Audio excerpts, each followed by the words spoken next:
नमस्कार। कार्यक्रम साहित्यको डबलीमा यहाँहरू सबैलाई हार्दिक स्वागत छ। प्रिय दर्शक एवं श्रोता मित्र, हामी आज पनि उसरी नै साहित्यको डबली कार्यक्रमको अर्को श्रृङ्खला लिएर उपस्थित भइसकेका छौँ। आज पनि हामी स्रष्टाहरूका शक्तिशाली र सुन्दर सिर्जनाहरू लिएर आएका छौँ र म वाचन गर्ने नै छु। सबैभन्दा पहिले म शब्दले खोटाङको चिप्रिङ गाउँ हुँदै काठमाडौँ छिर्न चाहन्छु, जहाँ बानेश्वर क्याम्पसमा प्राध्यापन गरिरहनुभएका 2013 सालमा जन्मिनुभएका डाक्टर विष्णु राई हुनुहुन्छ। हजुर, डाक्टर विष्णु राईको एउटा कविता आज म तपाईसम्म पुर्याउँदैछु। पोखरा विश्वविद्यालयको एमफिलमा प्राध्यापन गर्नुहुन्छ उहाँ र बानेश्वर क्याम्पसमा समेत प्राध्यापन गर्नुहुन्छ। त्रिभुवन विश्वविद्यालयबाट मानव शास्त्रमा पीएचडी गर्ने पहिलो व्यक्तिको रूपमा हुनुहुन्छ विष्णु राई। माला कथा सङ्ग्रह सहित 3वटा कथा सङ्ग्रह, मान्छे कविता सङ्ग्रह सहित 3वटा कविता सङ्ग्रह, भेट गीति एल्बम र मेमोरी गीति एल्बम, त्यस्तै गरी किराँत धर्म सभ्यता, उधौली उभौली एक मानवशास्त्रीय अध्ययन, नेपालको राजनीतिक मानवशास्त्र जस्ता पुस्तकहरू उहाँद्वारा लिखित पुस्तकहरू हुन्। र म आज तपाईँ समक्ष कवि डाक्टर विष्णु राईको किटानी शीर्षकको एउटा कविता यहाँहरूसम्म पुर्याउँदैछु। छलिएर हिँड्नुहोस्, वरपर कतै समय तल बेतल पर्न सक्छ। छलिएर हिँड्नुहोस्, वरपर कतै समय तल बेतल पर्न सक्छ। कतै उजुरी लाग्दैन, पुरै पागलले कब्जा जमाएको छ। अपहरण गर्न सक्छ, भोको छ, टुटाएर जोडेर नियन्त्रण गर्न सक्छ। पागल भर्खर शक्तिको मादले भट्टी छिरेको छ। पागलको ओडारभित्र लाखौं मान्छेको हाडखोर छ। कहिले सपेरा भएर हड्डीको मुरली फुक्छ। क्रुद्ध गोली उसको छातीबाट चिप्लन्छ। टियर ग्यास मात्र होइन, कसको सातो खाने नाम थाहा छ। उसको विरुद्ध जाहेर लाग्दैन, दादा इदी अमिन भएको छ। अराजक बोल्छ सत्ताको निघार पिएर। तिम्रो मासु बजारमा बेच्न सक्छ। कसैलाई आरोप सुम्पेर सुनको दरबार भित्र छ। नोक्छौको झारफुक, कालो भालेको भोग, किटानी निवेदन केही चल्दैन। पागलले सारा कब्जा गरिरहेछ। राको बालेर ढुङ्गा हान्नुभयो भने अर्को द पिएड पाइपर हेमलिन कथा सुनाउन सक्छ। पागलको विरुद्ध युद्ध नायकहरूको केही चल्दैन। पागलको विरुद्ध युद्ध नायकहरूको केही चल्दैन। मथुलाई नाङ्गो राजाको कथा हेक्का छैन। उजुर विरोध कतै लाग्दैन, हियाबरु लाग्न सक्छ। आतंकले प्रत्येक पल चुपचाप छ। होसियार हिँड्नुहोस्, अपहरण हुन सक्छ। कसलाई यो धरतीबाट हटाउनु पर्छ, बाण हान्न खप्पिस छ।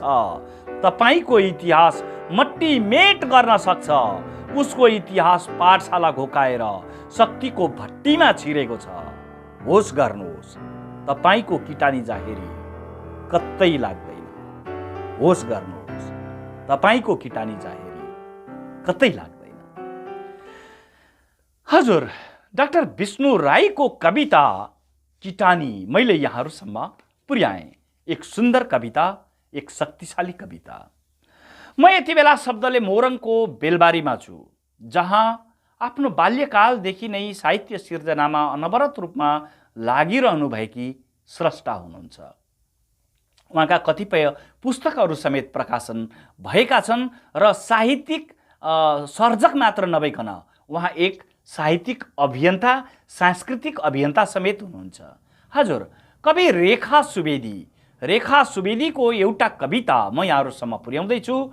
अन्तर्मनमा एक संवाद। अन्तर्मनमा एक संवाद। कुनै महाराजको भन्दा कम छैन मेरो महल। कुनै महाराजको भन्दा कम छैन मेरो महल। जसको माथिल्लो तलाबाट सबैलाई पुड्को देख्छु। चिहानबाट पुर्खाहरूको खप्पर उदिनेर छाएको हुँ शानदार छाना। बा आमाका पाखुरीका हड्डी निकालेर बनाएको हुँ बुट्टे ढोकाहरू। नातेदार साथीभाइको मन च्यातेर हाले चौडा झ्यालहरू। छिमेकीको शिरको टोपी खसालेर साँधमा उठाए अग्लो पर्खाल। कमिसन, भ्रष्टाचार र घुसको पत्ती हानेर कमिसन भ्रष्टाचार र घुसको पत्ती हानेर मारेको हुँ मेरो आँगनमा एउटा पर्खिरहने गाडी र यो वैभव। पौडी खेलेर आफैले धमिल्याएका रातहरूलाई रोगन गरेर टल्काएको हुँ मेरो इज्जत। छी कति लामो हो यो रात सिङ्गो युग जस्तो। छी कति लामो हो यो रात सिङ्गो युग जस्तो। तल झुपडीमा पनि निभेको छ बत्ती। यति बेला सबै निदाएका छन्, फूल पात चराहरू पनि। तर मात्र गल्लीमा भुकिरहेका छन् भुस्या कुकुरहरू। अनिदो रातमा मेरो साथी बनेर भोलि दुखेको मथिङ्गल बोकेर उदाउँदो हो घाम पनि। र मेरो बन्द गेटलाई मातेको लात्तीले थर्काउँदो हो। र मेरो बन्द गेटलाई मातेको लात्तीले थर्काउँदो हो। हजुर, सामाजिक यथार्थमा आधारित रहेको कविता कवि बहिनी रेखा सुवेदीको यो शक्तिशाली र सुन्दर कविता अन्तर्मनमा एक संवाद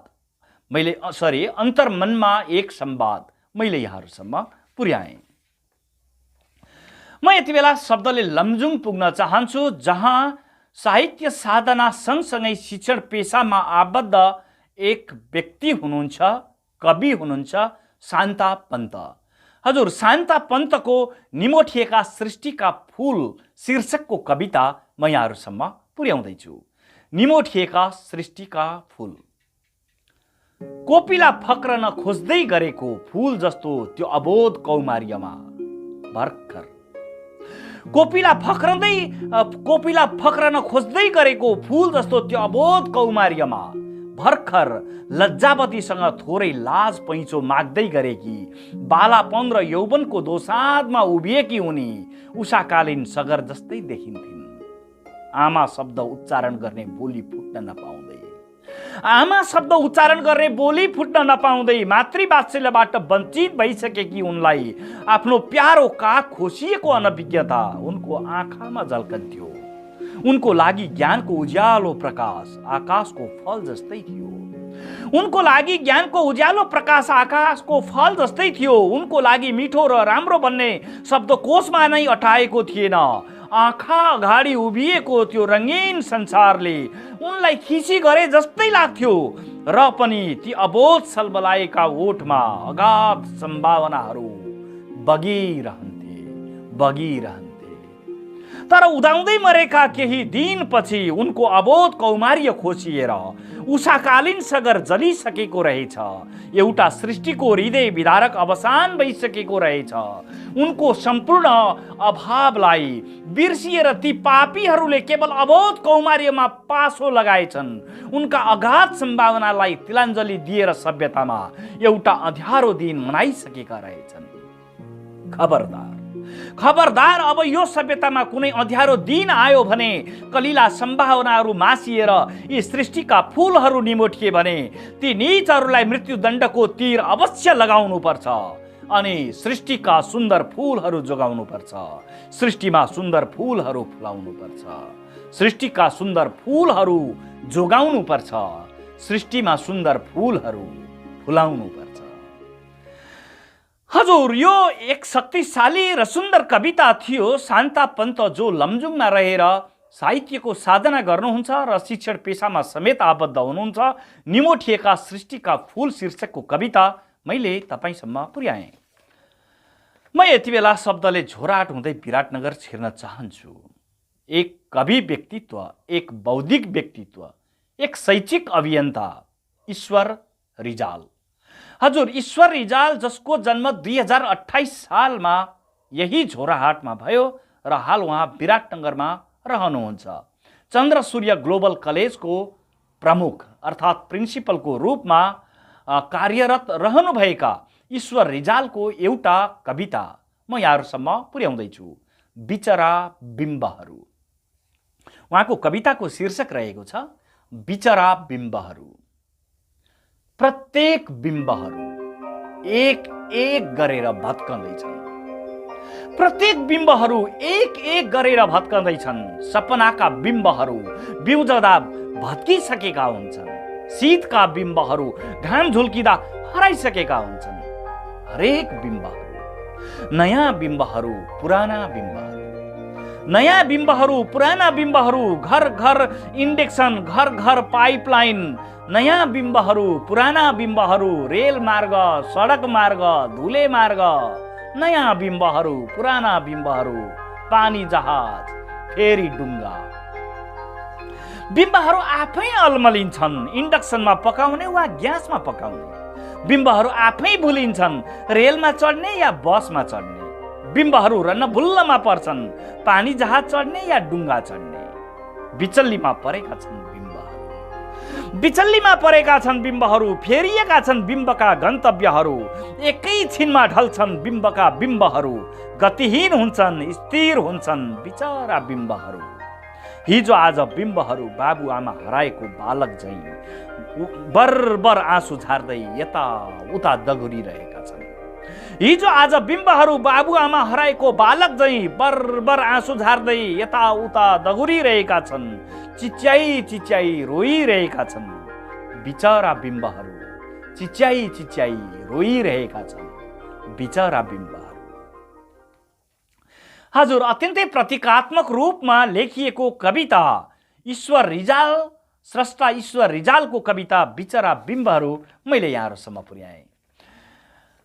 प्रिय दर्शक एवं श्रोता मित्र, यहाँहरूका सुन्दर र शक्तिशाली सिर्जनाहरू वाचन गर्दा गर्दै आजको कार्यक्रमबाट बिदा हुने बेला भइसकेको छ।